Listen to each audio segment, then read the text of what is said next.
I get a lot of questions about, can I drink diet drinks when I'm fasting? And we have to remember, just because you look at your nutrition label and you see that it shows zero grams of sugar, doesn't mean it's not going to spike your blood sugar.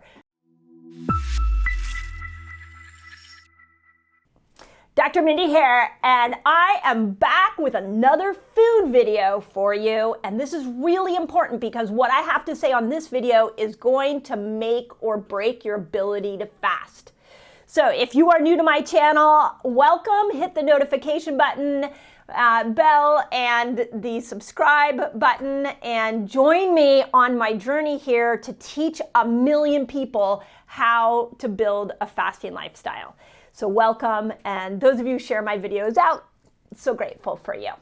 Okay, I wanted to do this video for you guys because I'm seeing a lot of your comments where you're struggling to get into this fasting window and get those ketones, and you're struggling to lose weight. And I've talked so much to you about how to fast and when to fast and eating windows that I feel like I also want to come over here and talk about there are certain foods that you're eating that are making this fasting window, this fat burning system, so much more sluggish. So on this video, I want to talk about a combination of foods. Certain foods you're going to see, specifically ones with sugar in them, that are going to make this switch over into the fat burning system much more difficult. So I want to start with this idea. I just did a video before this one on glycemic index. The glycemic index of food is how high your blood sugar is going to spike when you eat that food.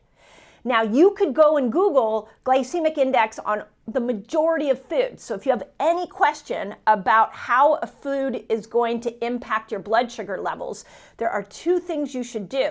You could Google it, just go to your computer and Google it, or you could get a CGM, a continuous glucose monitor, and monitor it for a couple of weeks, or you can do the Keto Mojo. I've talked about both of those things. But the important thing to realize is that not all food is going to impact this blood sugar, the sugar burning system the same. And if you want to be metabolically healthy, the best thing to do is bring that blood sugar down. Okay, with that awareness, there are some deadly combinations. Here's the first one, and this is the one that drives me so crazy. The worst combination that you could ever put together of foods is a high sugared food with a high fat food.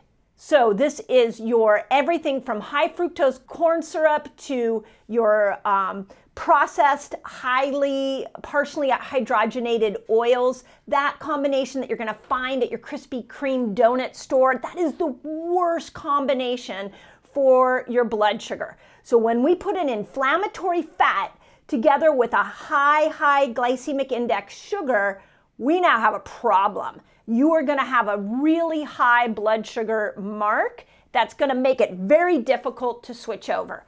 So the first thing to do is don't ever put that combination together. Now, a good fat with a lower glycemic sugar, like I explained on the last video, that's a different story. A bad inflammatory fat with a very high glycemic sugar, you are going to become metabolically challenged. Okay, so that's the number one rule. Second rule that I want to talk about that isn't discussed enough is these synthetic sweeteners, things like nutrasweet. So we have not given nutrasweet enough attention, I think, here on this channel. I get a lot of questions about, can I drink diet drinks when I'm fasting? And we have to remember, just because you look at your nutrition label and you see that it shows zero grams of sugar, doesn't mean it's not going to spike your blood sugar. NutraSweet does two things. It spikes your blood sugar, sometimes almost as high as regular sugar, and it increases your appetite. So now you are more hungry. So the second food combination or food that I'm going to ask you to look at avoiding is anything with NutraSweet in it. The high fructose corn syrup with the high processed fats and the NutraSweet, this is making you very metabolically unflexible. We don't want that. Okay, so with those two things to the side, what are some other deadly combinations you need to look out for? Well, this is where the whites, anything white, so obviously white sugar, but now we have the white rice, white bread, white pasta. Those are highly processed foods. They're going to spike your glycemic index. Okay, what about things like that are pasteurized? Anything that's pasteurized, so pasteurized milk, pasteurized honey. If you saw in the last video, I talked about raw honey, how much it has a lower glycemic index than a pasteurized honey. Pasteurized honey is going to be higher. So when we pasteurize something, we increase the glycemic index. So going back to the raw versions, this also is why I'm a fan of raw milk over pasteurized milk. The other thing to be aware of is that you're going to find anything that is highly refined white flours, refined sugars. If you see that word refined in the ingredient list, it also means that they've done something to it and that glycemic index has gone up. So these are kind of the biggies that what I see with you guys is that you're trying so hard with your fasting lifestyle, and some of you are not realizing that these ingredients are tricking you up and they're making it so that you're not getting the result you want with fasting as easily.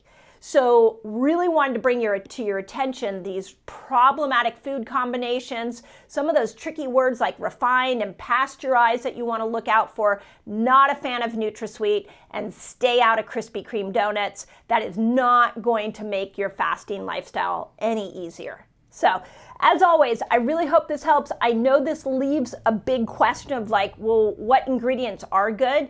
So please go look at my website, myself, my team, as we learn from you guys. When we see great products, we vet them out and we put them on my website, and we usually ask for a discount for you guys. So be sure you go there and look at some of my favorite products. And as always, remember that when you want to really personalize this, that's where you start to get the Keto Mojo or you get the CGM. So let me know in the comments below what you resonated with in this particular video. Let me know if you've given up some of these foods that I'm talking about and what you've swapped them out for, because again, we're a community here and we're all here supporting each other. So if you're new to my videos, I want to make sure that you go down into those comments. So there's so much goodness in there for us all to learn from. So as always, I hope this helps. I love fasting and I want to make sure you guys are eating the right foods so that you can become incredibly metabolically flexible and live in a body that you absolutely love. Hope that helps.